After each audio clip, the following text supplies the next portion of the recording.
Thanksgiving is supposed to be the one day in the year when family sits together, eats a meal, and at least pretends that we all belong at the same table.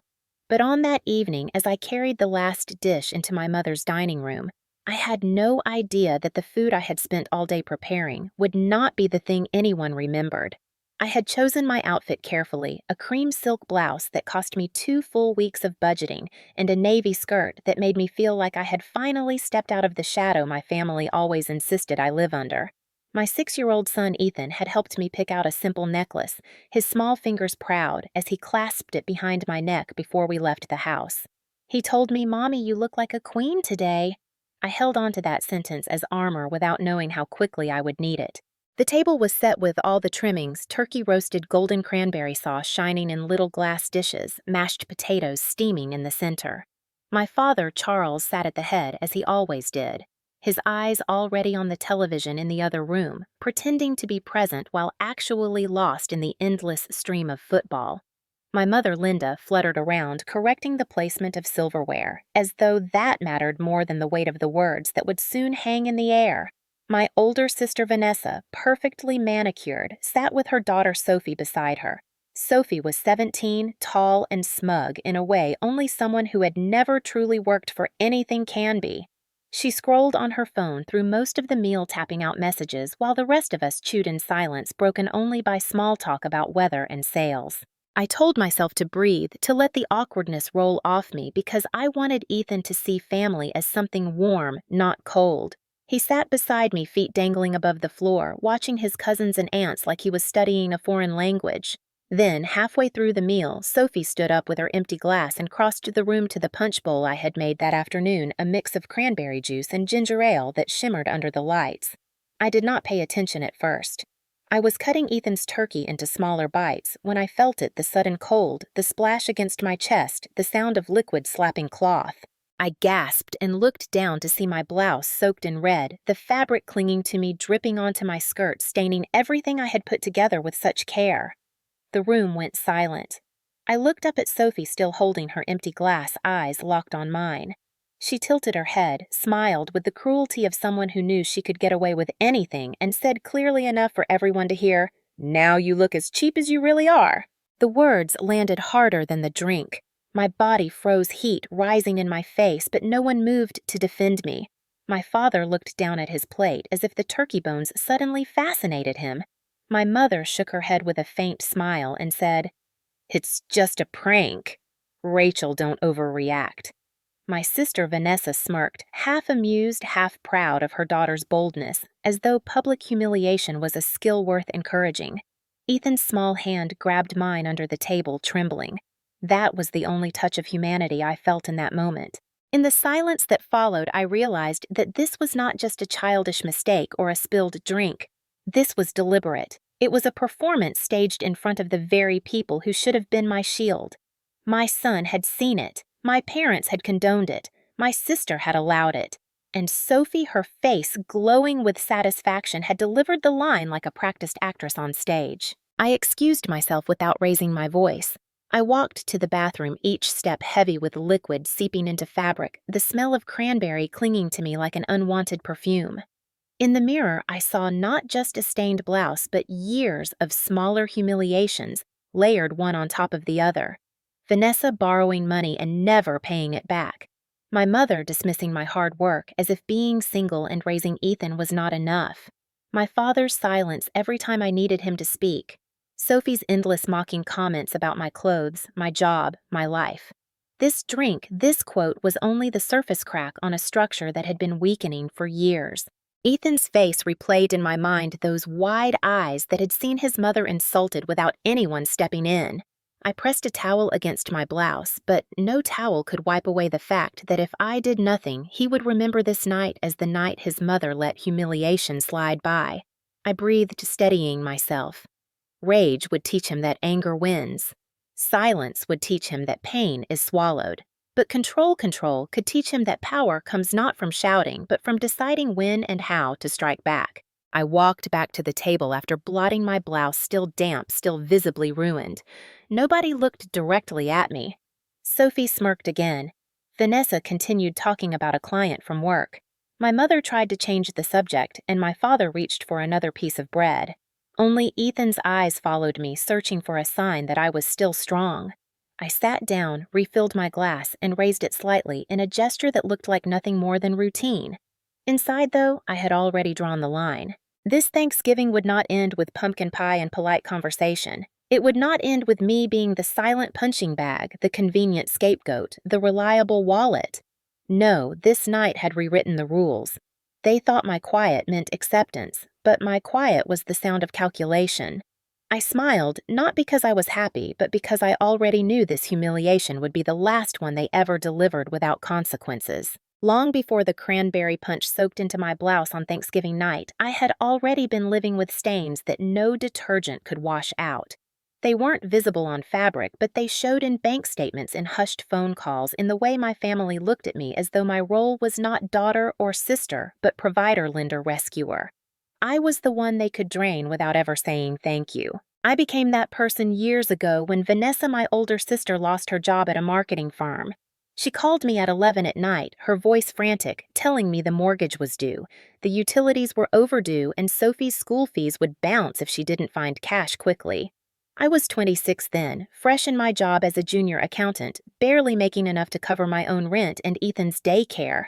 But when she cried and said, "Rachel, please, Mom and Dad don't have it," I wired her $1,200 to dollars the next morning. She promised she would pay me back in 2 weeks. That was 6 years ago. The same story repeated itself in different costumes.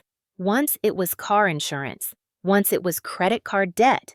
Once it was an unexpected tax bill that later turned out to be nothing more than a shopping spree on handbags and designer shoes. Each time I swallowed the knot in my chest and told myself I was helping family. Each time repayment never came.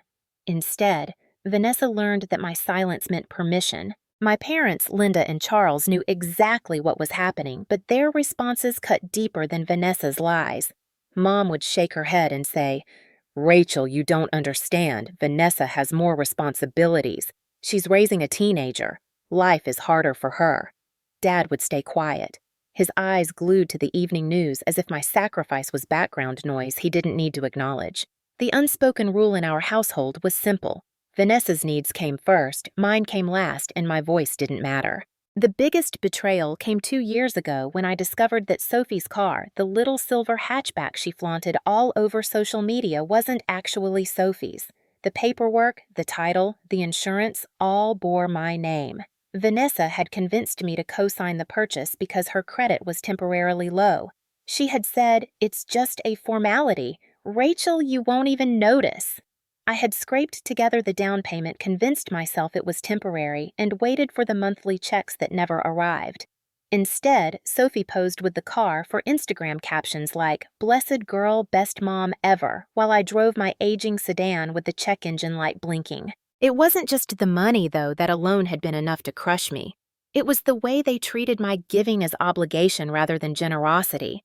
I remember one afternoon standing in Mom's kitchen after covering another one of Vanessa's bills. I had just transferred $500 so Sophie could attend some summer program. Mom looked at me and said, "You should be grateful you can help Rachel. Not everyone is lucky enough to have steady income." Lucky. That was the word she used, as if I hadn't studied, worked overtime, and skipped vacations just to keep my finances stable. Meanwhile, Ethan grew up watching me stretch every dollar. I packed his lunches, bought his clothes secondhand, clipped coupons like my life depended on them. He never complained, but sometimes at night when I tucked him into bed, he would ask Mommy, "Why don't we have a big house like Aunt Vanessa?" I would kiss his forehead and tell him, "Because we don't need big, we need safe." Inside, though, I ached knowing I was building safety for someone else's child while mine had to settle. The betrayal wasn't one explosion. It was erosion, slow and steady, until Thanksgiving poured it all out in one red splash. I realized in that bathroom mirror that Sophie's cruel smile was not born that night. It had been cultivated over years of watching her mother exploit me, her grandmother excuse it, and her grandfather say nothing. To Sophie, I was not a person. I was a wallet wearing a face. By the time I walked back to that table on Thanksgiving, blouse stained and dignity burning, I was carrying not just the humiliation of one night, but the weight of every unpaid debt, every dismissed plea, every silent dinner where I swallowed my anger. I looked at Vanessa laughing with my mother, Sophie, scrolling on her phone like nothing had happened, my father chewing bread as if silence were nutrition, and I understood they believed they owned me. But what they didn't know was that I had finally reached the bottom of that well.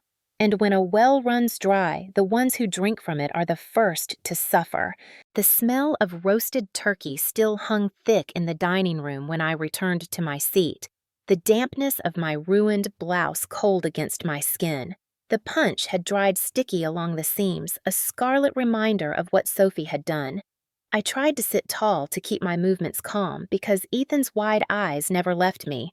He was watching, every second learning from my silence more than he ever would from my words. The table looked the same, but the atmosphere had shifted. I saw it in the quick glances that darted away whenever I looked up the awkward clinking of silverware against china. Everyone knew what had happened wasn't an accident, but not a single voice rose to call it what it was.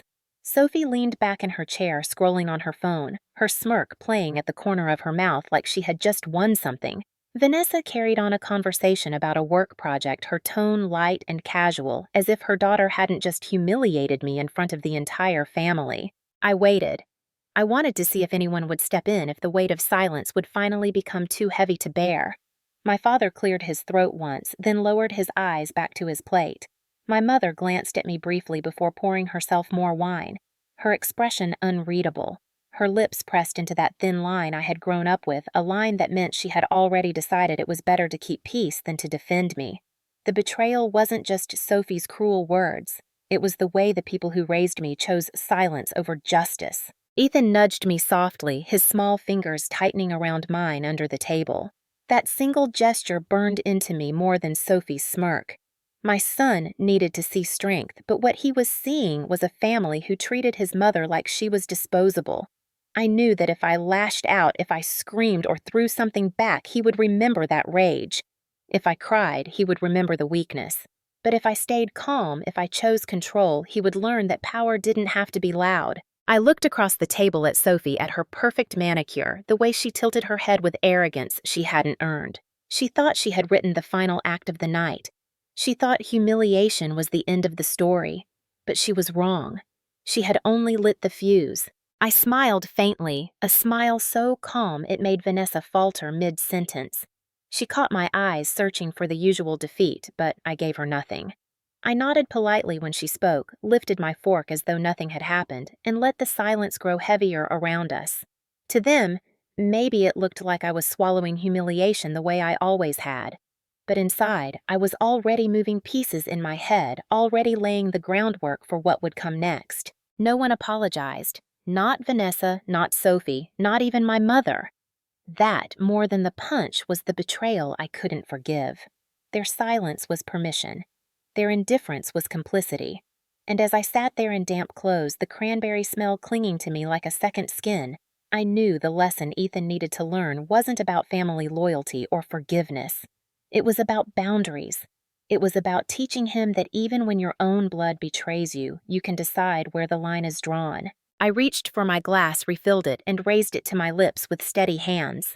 Around me, the chatter resumed in shallow ripples, but no one dared to meet my eyes. They thought the night was back under control, that I had accepted my place at the table as the quiet, overlooked provider.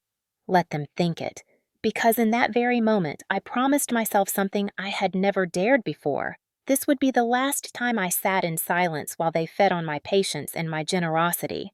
The betrayal was no longer just theirs. The next move would be mine. When the plates were cleared and the laughter returned in shallow bursts, I excused myself again, this time not to clean, but to breathe. I stood in the narrow hallway outside the dining room, back against the wall, the muffled voices of my family seeping through like static.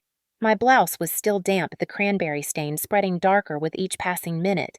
But the shame that had clung to me in the bathroom earlier had hardened into something else. Resolve. I looked at the framed family photos that lined the hallway. Faces smiling stiffly from birthdays and vacations, reminders of a unity that had never truly existed. In those pictures, I was always at the edge holding someone's coat or standing behind someone taller, never the center, never protected. Tonight proved what the photos had been telling me for years. I was not their equal, not their priority. I was their safety net, their scapegoat, and when it suited them, their target. The sound of Ethan's giggle reached me faintly through the wall, and I closed my eyes. He was still at the table trying to fit into a family that refused to fit us. My heart clenched, but with it came clarity. I could not change who they were. I could not make my mother speak up, could not make my father lift his head, could not make Vanessa teach her daughter respect. But I could control what I allowed. I could control the line between what I gave and what I kept. That was the moment it shifted. I didn't picture throwing a drink back at Sophie or screaming across the table. I pictured paper, contracts, signatures, titles. I pictured the things that bound us not emotionally but financially, the threads they had wrapped around me for years. Threads I could cut with one sharp move. I whispered to myself, silence doesn't mean surrender. Silence can mean strategy. When I walked back into the dining room, I carried that thought like armor. I sat down beside Ethan, smoothed his hair, and smiled at him in a way that told him nothing was broken. Across from me, Sophie still smirked, but I didn't give her the satisfaction of a reaction. Vanessa's voice droned on about her job. Mom poured more wine. Dad tapped his fork absent-mindedly against his plate. They thought the night was back to normal. They thought I had folded again. But as I refilled Ethan's water glass and nodded at a joke I didn't hear, my mind was already working. I remembered the credit card I had once opened for Vanessa when she claimed her bank lost her application. I remembered the car documents, the title that bore my name, not Sophie's. I remembered every unpaid debt, every favor that had turned into chains. They had handed me the tools years ago, believing I would never use them. I looked around the table one last time at my mother's forced smile, at my father's indifference, at Vanessa's arrogance, and at Sophie's cruelty, and I knew. The game had changed. They had mistaken my patience for weakness, my generosity for obligation. Tonight, they had crossed the line. And now, it was my turn to draw one of my own. That night, after the last dish was washed and Ethan was tucked into bed, I sat alone in my living room with nothing but the hum of the refrigerator and the soft tick of the wall clock. My blouse was hanging by the laundry sink, the stain still vivid, refusing to fade. I stared at it and thought, let it stay. I want to remember. I poured myself a glass of water, sat down at my desk, and opened my laptop. For years, I had avoided looking too closely at the records that bound me to Vanessa, but tonight, I wasn't afraid. Tonight, I was ready to see the numbers in black and white and let them sharpen my anger into focus. The first file I opened was my bank account. Months of transfers jumped out at me, all labeled with little notes, mortgage utilities, school fees. I scrolled until the numbers blurred, tallying in my head. $18,000. That was the total I had poured into Vanessa's life over the years, not counting the car or the credit cards. $18,000 that could have gone to Ethan's college fund, to a safe neighborhood, to a vacation we had never taken. My stomach turned, but instead of guilt, I felt steel rising inside me. I remembered the credit card. 3 years ago, Vanessa had begged me to co-sign because her application was denied. She had promised it was temporary, that she would take full responsibility. She hadn't. I still had access to the account, and I knew the balance was high because she bragged about the things she bought with it. I logged in, and there it was, charges for restaurants, designer clothes, weekends away. Not a single payment made in months. I hovered over the cancel card button and thought of Sophie's smirk, of my mother's dismissive tone, of Ethan's hand trembling in mine. Then I clicked. The card was gone, not frozen, not paused, erased. A quiet smile spread across my face. Step 1. Next came the car. I pulled the file folder from my drawer, the one I had almost forgotten existed. Inside were the purchase papers for Sophie's silver hatchback. The title had my name on it in bold letters. I remembered sitting in that dealership, Vanessa telling me it was just paperwork, that it was only to help her get the loan approved. I had believed her, believed in family. And now, here was proof that the car wasn't Sophie's. It was mine. I set the papers down and ran my fingers over the embossed seal. For the first time in years, I felt like I was holding something solid, something they couldn't twist into obligation. Still, I wanted to be certain. I picked up my phone and called Karen Wu, an attorney I had met through work. She specialized in small claims and property disputes, and I trusted her more than anyone else. It was late, but she answered on the second ring, her voice calm as always. "Rachel." "What's going on?" I hesitated, then told her everything. Not just the Thanksgiving humiliation, but the years of financial exploitation, the car, the credit card, the unpaid debts. I half expected her to tell me I was overreacting, that this was family and I should find another way. Instead, she said, "You've been more than patient. If the car is in your name, it's legally yours. You can repossess it and there's nothing they can do. As for the money, if you have proof of transfers, you can file a claim. You don't have to stay trapped in this." Her words landed like a lifeline. I thanked her, promised to send documents in the morning, and hung up. I sat back in my chair, staring at the ceiling, feeling a calm I hadn't felt in years. It wasn't just revenge I was planning. It was justice, quiet and precise. I opened the drawer beside me and pulled out the spare set of car keys I had kept almost by accident. The cold metal pressed into my palm, heavy with possibility. I could hear Ethan breathing softly down the hall, his small body safe in bed. I thought of Sophie waking up tomorrow, certain the world revolved around her, and I smiled. Tomorrow, she would learn otherwise. Before I went to bed, I checked the locks twice, placed the keys in my bag, and laid out my clothes for the morning. No drama, no shouting, just action. When I slid under the covers, I whispered to myself, "They've mistaken my silence for weakness for the last time." Sleep came easily for once, not because I had forgotten the humiliation, but because I had finally chosen what to do with it. They had written me off as background, as the sister who would always bend the daughter, who would always pay the aunt, who would always rescue. But tomorrow and the days after, they would begin to see the truth. I wasn't their safety net. I wasn't their wallet. I wasn't their target. I was the one holding the strings, and I had just cut the first one. The next morning, the air was cold crisp with the kind of November chill that made the breath fog in front of my face. I woke earlier than usual, before Ethan stirred, before the neighborhood came alive with leaf blowers and barking dogs.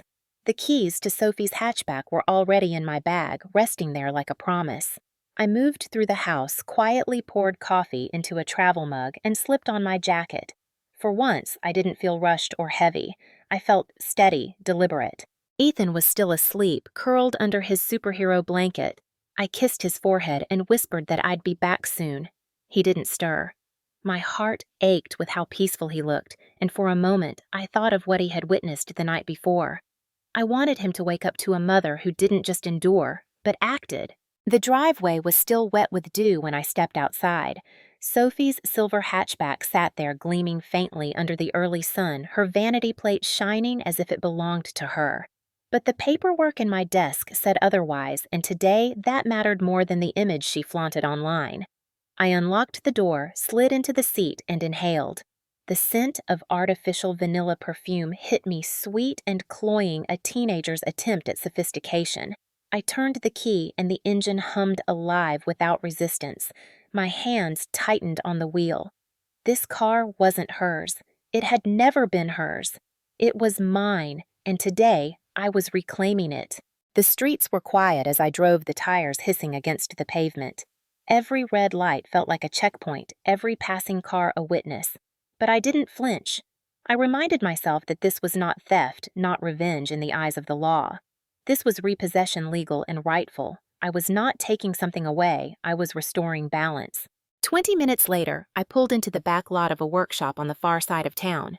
The building was plain brick, the kind of place most people passed without noticing. But I knew it well. Mike, an old friend from high school, ran his auto repair business here. I trusted him not because he asked questions, but because he never did. He was already outside unlocking the gate when I rolled in. "Rachel," he said, lifting an eyebrow. "That's a new ride." "Not really," I replied, climbing out. "It's mine, just keeping it safe for a while." He studied me for a moment, then nodded. "Don't need to know the details, do I?" I shook my head. "No, just keep it here. Don't let anyone touch it." Mike gestured toward the garage. "Plenty of space. Keys." I handed them over, feeling the weight lift from my palm. "If anyone asks, you don't know a thing." He smirked. That's usually the case. We shared a brief look and that was it. No explanation, no gossip. That's what I liked about Mike. He respected silence. By the time I drove my own sedan back home, the neighborhood was waking up. Lawnmowers roared, a dog barked at the mail truck, and someone's wind chimes rattled in the breeze. I parked in my usual spot and sat there for a moment, sipping the last of my coffee, letting the calm settle over me. At 8:40 a.m., right on cue, I watched through my front window as Sophie stepped outside. Hoodie messy bun keys in hand. She walked confidently toward the driveway, but her steps faltered when she saw the empty space. She spun, checked the curb, looked up and down the street, her confusion sharp enough to see even from across the glass. Her phone was out within seconds, her voice rising as she paced, calling someone, probably Vanessa. I didn't need to hear the words to imagine them. Panic first, then anger. A moment later, Vanessa's SUV screeched into the driveway. She jumped out, waving her arms, scanning the street as though the car might magically appear if she glared hard enough. Sophie shouted, Vanessa shouted back, and then they both jumped into the SUV and sped off, tires squealing. I leaned back in my chair, a smile tugging at my lips. They didn't know it yet, but the car wasn't lost. It was exactly where it should be, out of their reach, under my control. My phone buzzed not long after. Vanessa's voice came through sharp and frantic. Rachel, Sophie's car is gone. Can you believe it? Stolen right from the driveway. This neighborhood is unsafe. Did you see anything? I forced my voice into calm neutrality.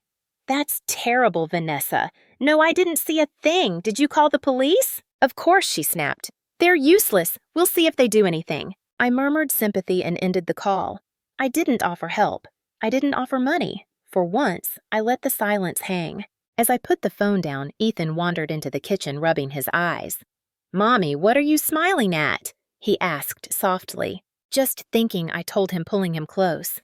Sometimes people need to learn lessons the hard way. He nodded sleepily, too young to understand the details, but old enough to recognize the firmness in my tone. And as I poured him a bowl of cereal, I knew this was only the beginning. By the second day, the cracks had already begun to show. I didn't need to be in their house to hear it. I could tell from the clipped tone in Vanessa's voice each time she called. Sophie had missed a shift at her part-time job because she couldn't drive. Vanessa had refused to let her borrow the SUV, afraid she'd lose that too. The tension was spilling over, and every word Vanessa spoke carried the jagged edge of frustration. Rachel, can you believe it? She snapped over the phone. The police think the car was just towed or misplaced. Misplaced. Who misplaces a whole car? I murmured something sympathetic, but I gave her nothing more.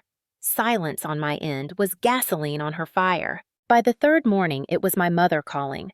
Her tone was softer, almost coaxing. Honey, families should help each other. Your sister's under so much stress. If you could just lend her a little. I cut her off. I've helped enough, Mom. There was a pause, the kind that used to guilt me into backpedaling. But not this time.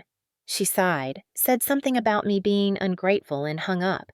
For the first time, the weight of her disappointment didn't crush me. It felt like air. That afternoon, my neighbor called to tell me about a scene unfolding outside Vanessa's house. Apparently, Sophie had stormed into the driveway, yelling so loudly that neighbors stepped outside to watch.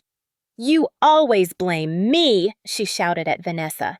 Nothing is ever good enough for you, Vanessa fired back, that Sophie was selfish, careless, that she never appreciated anything. The argument ended with Sophie slamming the front door so hard it rattled the windows, leaving Vanessa standing alone in the driveway with her hands on her hips, staring at nothing. The humiliation was no longer mine, it was theirs. On the fourth day, things got worse. Vanessa called again, but this time her words tumbled out faster, strained. I can't pay the electric bill. They froze my account because of that card. I need cash, Rachel, just until the bank clears it. I almost laughed, but I kept my voice even. I'll look into it. Then I ended the call.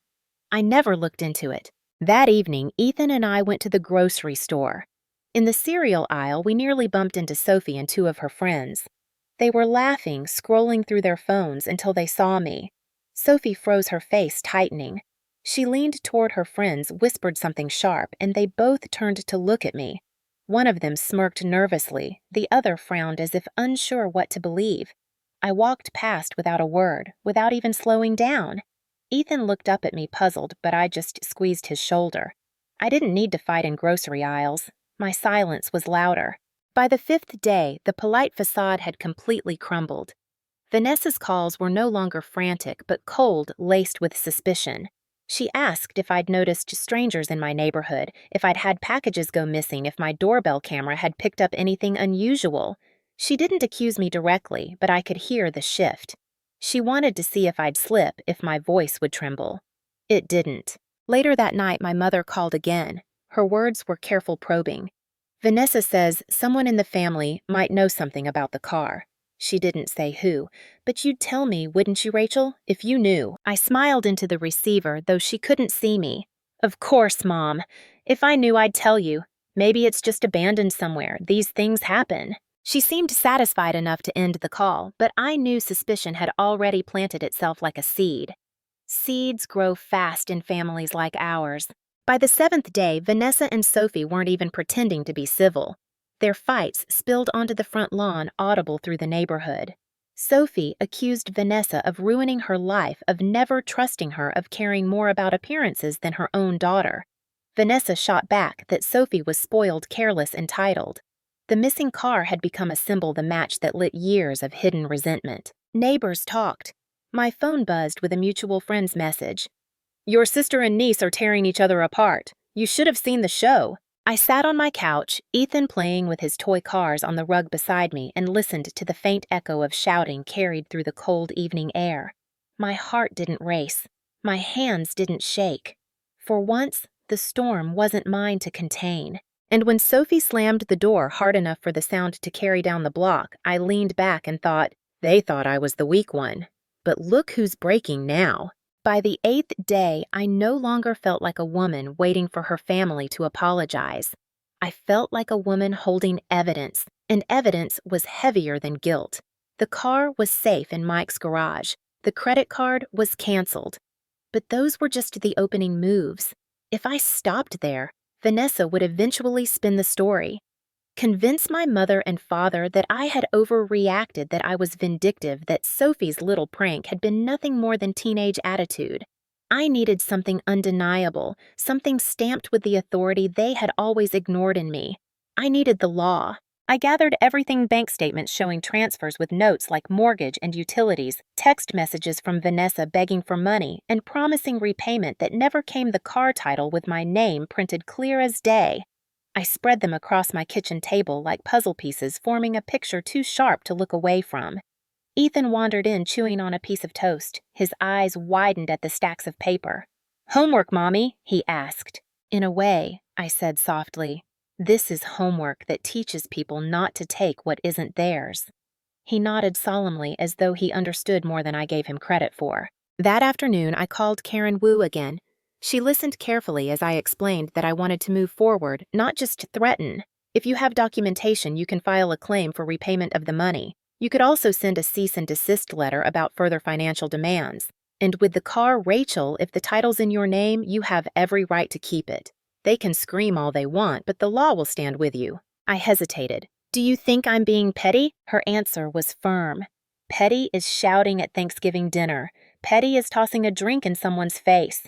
What you're doing is drawing a legal boundary. Don't confuse the two." The next day, an envelope went out with Karen's letterhead at the top: cease and desist, financial exploitation. The language was formal, sharp, leaving no room for interpretation. It listed the total debt, $18,000. It demanded repayment or a court appearance. It made clear that any further harassment for money would be considered financial abuse. Vanessa received it 2 days later, and my phone buzzed before the mail truck had even left her street. "You've lost your mind," she hissed into the phone. "Dragging family into court. You're pathetic, Rachel. Pathetic!" I let her rant, her voice rising higher with each sentence. When she paused for air, I spoke evenly.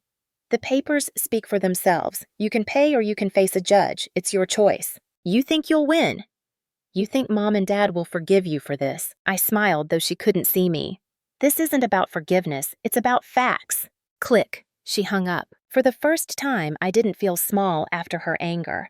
I felt steady, like I had finally stepped into the light. The escalation came quickly. Mom called that evening, her voice tight. "Rachel, how could you families don't sue each other?" Families don't steal from each other either, I replied. But here we are. Dad finally spoke, his voice faint in the background. Linda, stop. 2 words, but they made my chest tighten. He had never defended me before, never once interrupted Mom's excuses. Maybe it wasn't much, but it was more than silence. That night, Ethan crawled onto my lap as I sat on the couch. Are they mad at you? He asked. Yes, I admitted. Are you mad at them? I kissed his hair. I'm not mad. I'm done. The next morning, Karen filed the official claim at Small Claims Court. A hearing was set for the following month. I imagined Vanessa's face when she read the notice, her perfect nails clutching the paper, her rage boiling. But rage doesn't erase receipts. Rage doesn't erase signatures. Rage doesn't change titles. Meanwhile, Sophie posted cryptic messages online. Some people just don't know how to let things go with a broken heart emoji. Her friends commented with sympathy, but I noticed the silence from a few who had seen her tantrums in public. Reputation was slipping through her fingers just as the car had. On the 10th day, the police returned Sophie's report about the stolen car. It was listed as missing no leads. Vanessa called me again, trying to twist the knife. Do you see Rachel? The police are useless. Our family's falling apart. I let a pause stretch between us, then said softly, It's not falling apart, Vanessa. It's just falling back to where it always should have been. And then I hung up. I had expected fear after sending that letter, after filing that claim. Instead, what I felt was liberation. The burden was no longer invisible. It was stamped, filed, entered into the system. Vanessa could scream, Mom could plead, Sophie could sulk, but none of it mattered anymore. For the first time in years, the weight was not on my shoulders alone. The law was carrying it with me. I poured myself a glass of water, sat at my table, and looked at the empty space where the papers had been. They were out in the world now, doing the work I had never dared to let them do. And in that silence, I realized something important. I wasn't just reclaiming money. I wasn't just reclaiming a car. I was reclaiming myself. The courthouse smelled faintly of old paper and floor polish, a sterile mix that did little to calm the storm brewing inside me. I held Ethan's hand as we walked through the metal detectors, his small eyes darting everywhere with the curiosity of a child who sensed something serious but didn't quite understand. Karen met us in the lobby, her dark suit pressed, her expression calm as ever. She leaned down to greet Ethan, then straightened and looked at me. This isn't about drama, Rachel. This is about facts. Stick to the documents. Let the truth speak. I nodded, clutching the folder that had become my Shield Bank transfers, text messages, the car title receipts. Proof that years of sacrifice had not been imagination, that I wasn't just the bitter sister Vanessa liked to paint me as. The courtroom was small, wood-paneled, with pew-like benches. Vanessa was already there, seated at the respondent's table with Sophie beside her. Vanessa's face was painted with indignation, lips pressed tight, eyes flashing with rehearsed outrage. Sophie looked pale, her bravado stripped away, but she still clutched her phone like it was armor. My parents sat a few rows back. Mom's expression was pinched with disapproval. Dad's gaze fixed on the floor. They hadn't said they would come, but of course they had. To them, appearances mattered more than justice. When the judge entered the room quieted, we all rose, then sat. The clerk read the case number. My heart hammered, but when the judge asked for opening remarks, Karen rose smoothly. Your Honor, she began, this is a straightforward matter of financial exploitation within a family. My client, Rachel Miller, has provided over $18,000 in documented transfers to her sister, the respondent, Vanessa Johnson. These transfers were not gifts. They were loans requested with explicit promises of repayment promises that were never fulfilled. Additionally, a vehicle registered in my client's name has been treated as the respondent's daughter's property without repayment or transfer of title. Today, we ask for recognition of this debt and the return of what rightfully belongs to Ms. Miller. Vanessa shot to her feet, voice rising before the judge even acknowledged her. This is ridiculous. She's my sister. Families help each other. Every dollar she gave was a gift, never a loan. And that car, it was always meant for Sophie. Rachel is just bitter and jealous. The judge raised a hand, silencing her.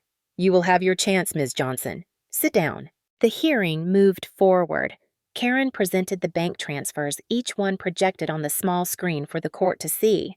The notes Vanessa had written mortgage promise to repay school fees will return next month appeared in black and white.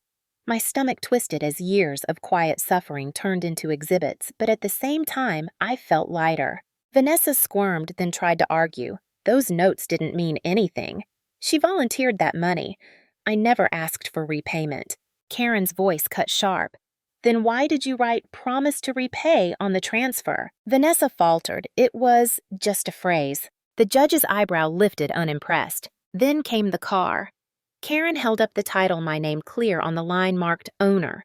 She explained how the payments had never been made, how Sophie had been parading the car as hers despite no legal claim. Sophie finally broke her silence. But it's mine. Aunt Rachel said it was for me. Everyone knows it's mine. The judge leaned forward.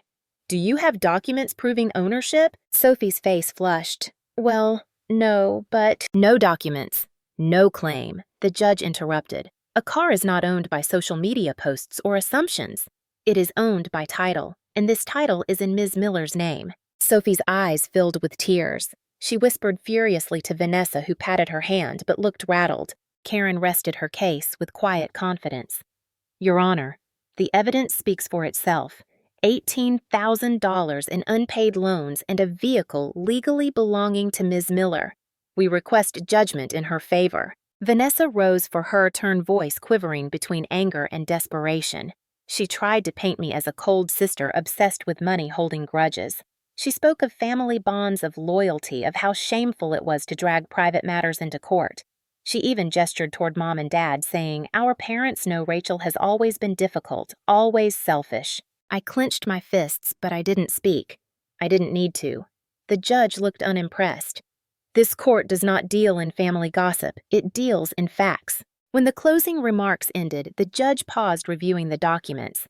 The silence stretched heavy and final. Then he spoke. This court finds in favor of the plaintiff, Rachel Miller. The respondent is ordered to repay $18,000 within a structured timeline, and the vehicle in question is confirmed to be the legal property of the plaintiff. Furthermore, the court notes concerning patterns of financial exploitation. While this is a civil claim, Ms. Miller has the right to pursue further legal remedies if such behavior continues. The gavel struck once, echoing like thunder. Vanessa's face collapsed into disbelief. Sophie's cheeks burned crimson as tears slid down her face. Mom gasped softly, shaking her head as though the judge himself had betrayed her. Dad finally looked up, his eyes meeting mine for the first time all day. There was no anger there, only something closer to regret. As the room emptied, Vanessa spat words at me, low and venomous. You'll regret this, Rachel. You've destroyed this family. I looked her in the eye, my voice steady. No. You destroyed it when you decided I was just a bank. Today, I just stopped paying. Ethan slipped his small hand into mine, his grip firm. Mommy, he whispered, we won. And for the first time in years, I believed him. The courthouse steps felt lighter under my shoes than when I had walked in. I carried no money in my pocket, no new possessions in my bag, but I carried something better, a boundary recognized by law. Vanessa and Sophie stormed off without a word, my mother trailing after them with wounded pride, my father a few paces behind, silent as always. For once, their silence didn't diminish me. It protected me because they couldn't twist the judgment into opinion. The gavel had spoken and the facts were carved in stone. That night, I sat at my kitchen table with Ethan across from me, the glow of the lamp casting soft shadows over his face. He balanced a slice of pizza in his little hands, cheese stretching and breaking with each bite. His laughter filled the room when a string of cheese refused to let go and I joined him. We weren't celebrating money won, we were celebrating freedom. My phone buzzed again and again on the counter, but I let it ring. Vanessa's name flashed, then Mom's, then even Sophie's. I let them sit unanswered. For years, I had rushed to pick up, to solve, to soothe. Tonight, I let the silence answer for me. Later, when Ethan grew drowsy, he climbed onto my lap, his head resting against my chest. Mommy, he murmured, you didn't yell. You didn't cry. You just won. His words pressed tears to the back of my eyes, but I held them in. I stroked his hair and whispered, That's right, sweetheart. Sometimes winning doesn't mean shouting. It means knowing when to say no. I tucked him into bed and stood by the doorway for a long time, watching his chest rise and fall. He was safe, and more importantly, he had seen me choose strength without rage. That was the lesson I wanted him to carry.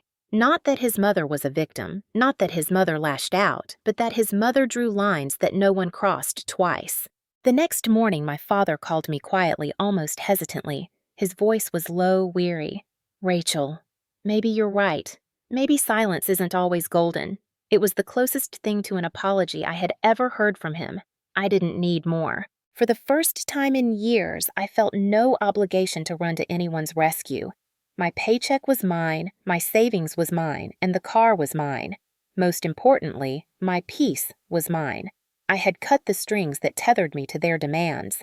And though my family might never say it out loud, deep down, they knew I was no longer the background figure in their stories. I was the one who had written a new ending. Weeks passed, and the ripples of the courtroom judgment spread wider than even I had imagined.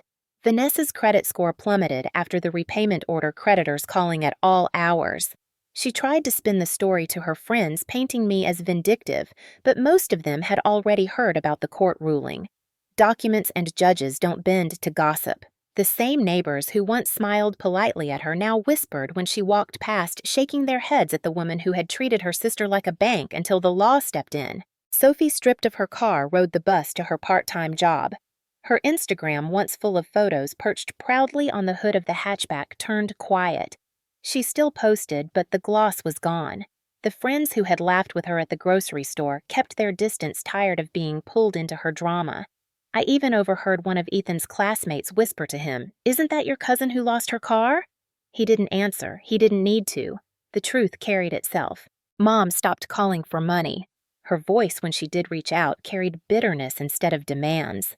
"You've torn this family apart," she told me once. But the words didn't sting anymore. I had finally accepted that her silence at that table was her choice, and my boundaries now were mine. If she chose resentment over reflection, that was her burden to carry, not mine. Dad surprised me the most. He never apologized directly, but one evening he dropped off a box of Ethan's old toys I'd left at their house years ago. He didn't say much, just, "These belong to you." Then he left. It wasn't grand, but it was something, a small sign that he understood, maybe too late, that I had always been on my own. As for me, I poured my energy back into the only place it truly mattered, Ethan. With the repayments scheduled by the court, I started a college fund in his name. Small deposits at first, but real steady. I traded my old sedan for the hatchback that was legally mine, the car Sophie had flaunted. Ethan loved it mostly because he knew it meant freedom for us. "It's our car now," he said proudly, strapping himself into the back seat. And he was right. It wasn't about taking from them, it was about keeping what was ours. One Sunday afternoon, Ethan and I sat on the porch, him drawing superheroes in his sketchbook, while I sipped tea. The sun was warm, the street quiet. For once, there was no buzzing phone, no guilt pressing at my chest. Just peace. He looked up at me suddenly and asked, "Mommy, does this mean they can't hurt us anymore?" I took a long breath and nodded. "It means they can try, but we don't have to let them. That's what boundaries are." He smiled, satisfied, and went back to his drawings. That was when it hit me. Family betrayal had cut me deeper than I ever wanted to admit, but setting boundaries had stitched me back together. The law hadn't just returned my money and my car.